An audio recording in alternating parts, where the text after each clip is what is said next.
Madam Speaker, kindly, I want to appeal for sober debate on this matter. Madam Speaker, I think the question before us here is about the rights of Kenyans to picket, the rights of Kenyans to express themselves vis-a-vis what the Leader of Majority has said about the security of members of Parliament. Those are two issues that I think we need to deal with as a House. Whereas I agree that Parliament as an institution must be protected from any harm, any threat, any insecurity. That is also done everywhere in the world. Yes, we don't want to see cases like what happened in Capitol Hill when the supporters of the former President Trump invaded the precincts of that institution.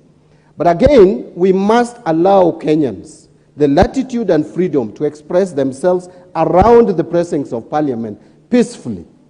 There is no indication or evidence that those Kenyans who came around the precincts of Parliament yesterday threatened the security of members of Parliament. If there is that evidence, it needs to be tabled. We need to be tolerant, and as a House, I think it is high time that we created a space. You cannot ask those who want to picket about parliamentary proceedings to go to KICC. It must be around Parliament. And Madam Speaker, we have been very tolerant. In fact, at the gates of Parliament, we have seen Kenyans coming even with pigs and calling us pigs. We never beat anybody. We allowed them to picket. And in fact, Madam Speaker, during my tenure as minority leader, and it is very unfair for Majority Leader, who is a very good friend of mine, even at personal level, to come to the House and tell Kenyans that when I was minority leader, that I was cheering the tribulations of other members. I think that is unfair to me. I am one member of Parliament. I am one person who power has never gone into his head. I don't allow power to get into my head.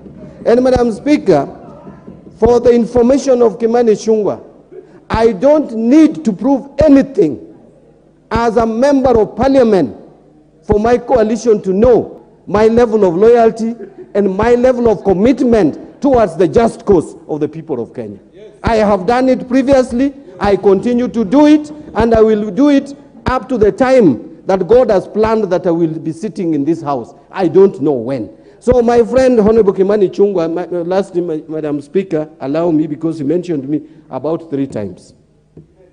He's my very good friend. And I want to persuade him again that, you know, when you get power, manage power. I see the Majority Leader as a gentleman who used to be very polished when he was the chair of the Budget Committee and when he was my student as a legislator.